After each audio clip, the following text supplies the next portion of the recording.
Kembali lagi di Hot Room, obral hukuman koruptor. Tibalah kita kepada segmen terakhir, kesimpulan dari masing-masing narasumber. Yang pertama, mohon kesimpulan dari Pak Wayan, kurang dari 1 menit. Terutama apakah undang-undang tindak pidana korupsi ini sudah masuk prolegnas untuk diperbaiki? Ya, itu akan saya cek kembali karena memang mekanisme di DPR itu tidak semua orang tahu bagaimana mengajukan prolegnas dengan segala perubahan-perubahannya. Yang kedua, yang ingin saya sampaikan sekali lagi, restoratif justice itu perlu, tapi khusus untuk 3 kejahatan saya tidak setuju.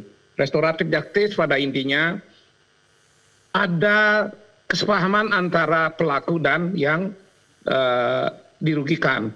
Ketika perkara korupsi itu mau diterapkan restoratif justice, pasti rakyat itu belum bisa terima kalau hukuman-hukuman yang ringan atau apalagi pembebasan itu diberikan.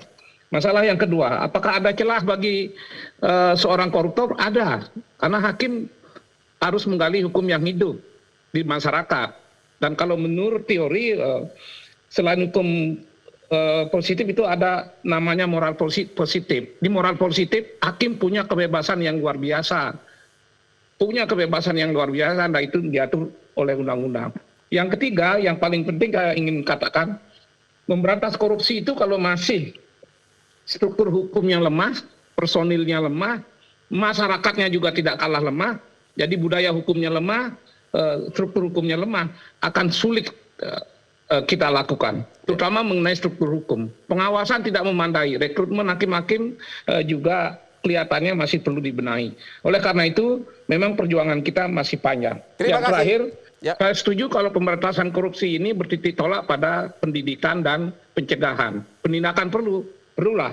Tapi oleh karena itu, mari kita kejaksaan misalnya jauh lebih penting memikirkan daripada memikirkan keringanan hukuman para kepala desa yang dianggap melanggar hukum, mungkin lebih baik mereka dibimbing, diberikan pelatihan bagaimana mengelola anggaran, bagaimana membuat pelaporan, dan seterusnya. Perlu mereka diberikan pendampingan sehingga dengan demikian pemberantasan korupsi harus mulai dari hulu, bukan dari hilir. Terima kasih. Yang bisa saya sampaikan. Terima kasih kepada Pak Wayan, dan sekaligus kami mengucapkan terima kasih atas waktu Bapak dalam diskusi malam ini. Terima kasih Pak Wayan. Kemudian lanjut kepada Pak Gayus. Ya, menurut Bapak apa yang harus diperbaiki? Saya sudah lama sekali sepakat dengan evaluasi. Karena saya di Mahkamah Agung ketika itu, maka saya ingin punya evaluasi untuk hakim-hakim agung dari tingkat PN, tingkat PT sampai dengan Mahkamah Agung. Itu yang dievaluasi? Evaluasi semua, yang buruk diganti, yang bagus dipertahankan. Ya. Tidak usah diganti dengan ada ide dari negara asing, kalau ide itu banyak sekali. Ya. Tapi saya ingin fokuskan kepada victimologi yang disampaikan tadi ya. Saya pikir kalau kita bicara restoratif justice di era postmodern dalam keilmuan victimologi justru itu mengarah kepada restoratif justice yang saya ngomong tadi. Apakah korban itu satu orang, komunal atau individual? Tentu bisa komunal, bisa individual sebagai korban. Saya tidak mengatakan korbannya ada pelaku atau korban satu orang, tidak begitu. Kalau tipikor ya komunal. Tapi kalau di pengadilan tipikor tidak menerima class action misalnya, itu hal lain. Banyak pengadilan itu menolak yang tidak kompetensinya. Ya. Silakan masyarakat menggugat untuk mendapat keadilan melalui jalur mekanisme yang disediakan. Terima kasih. Ibu Ipti Tasari, apa yang harus diperbaiki dalam perjalanan pemberantasan korupsi ini?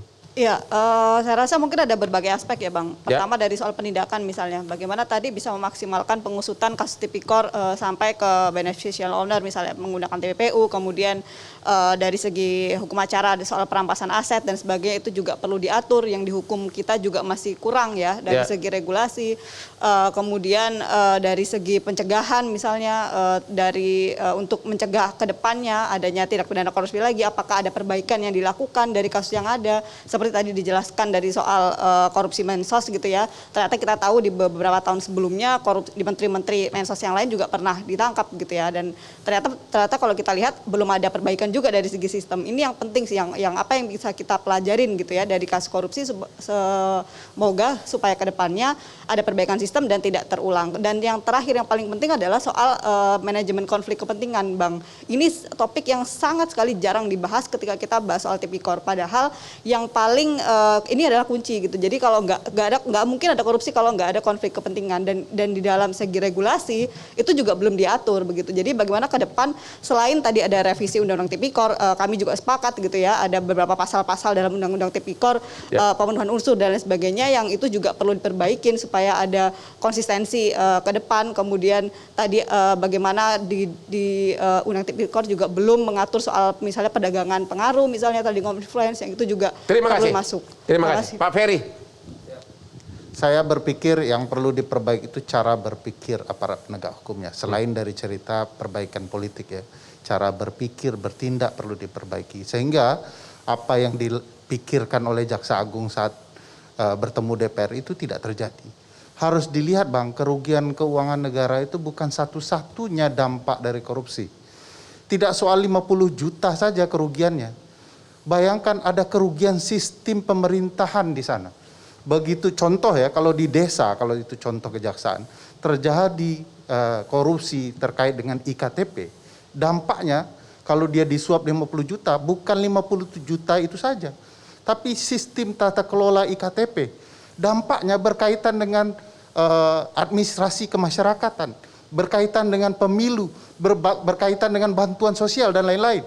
Ini dirusak dengan sistem kalau kemudian cara berpikirnya 50 juta ya kembalikan saja. Jadi Anda berkesimpulan statement dari Jaksa Agung tersebut salah dalam melihat perspektif kejahatan korupsi. Terima kasih. Pak Febri, mantan KPK. Kalau ditanya apa yang harus dilakukan ke depan, ya yang dilakukan ke depan adalah berdasarkan persoalan yang paling serius dalam bangsa ini, kalau bicara pemberantasan korupsi.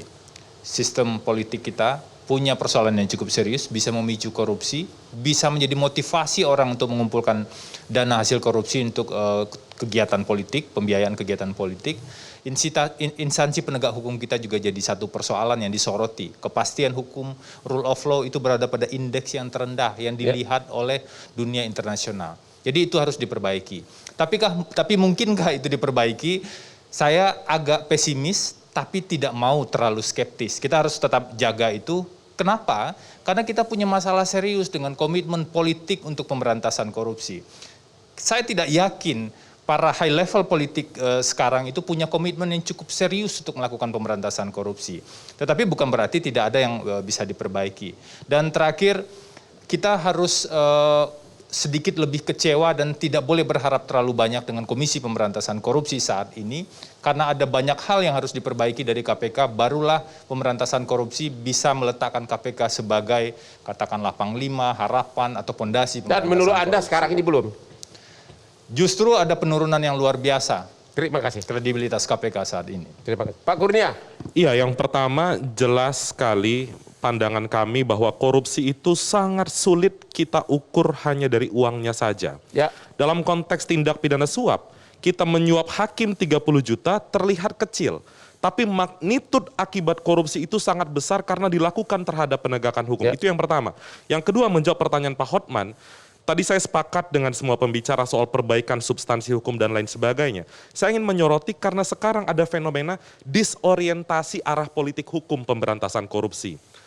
Dalam undang-undang kepolisian, presiden itu adalah atasan Kapolri. Undang-undang kejaksaan, Jaksa Agung adalah bawahan dari presiden. Undang-undang KPK secara administratif, KPK di bawah eksekutif. Maka dari itu kita harus mengembalikan komitmen politik ini kepada panglima penegakan hukum, yaitu Presiden Joko Widodo itu sendiri. Kalau berkaca ke belakang, tentu kita wajar pesimis. Karena hasil yang dilakukan, baik pembuatan undang-undang, pemilihan pimpinan penegak hukum, itu masih sering menjadi kontroversi. Kalau tidak ada perbaikan mendasar dari Presiden Jokowi, maka praktik kemunduran penegakan hukum, khususnya pemberantasan korupsi, akan terus-menerus berulang. Terima kasih. Kesimpulannya, perjuangan pemberantasan korupsi di Indonesia masih memerlukan waktu yang sangat panjang. Oke, demikianlah akhir dari diskusi malam ini. Terima kasih kepada semua para narasumber. Dan para pemirsa, jangan lupa menonton Hot Room setiap hari Rabu jam 9.30 malam hanya di Metro TV. Hot Room.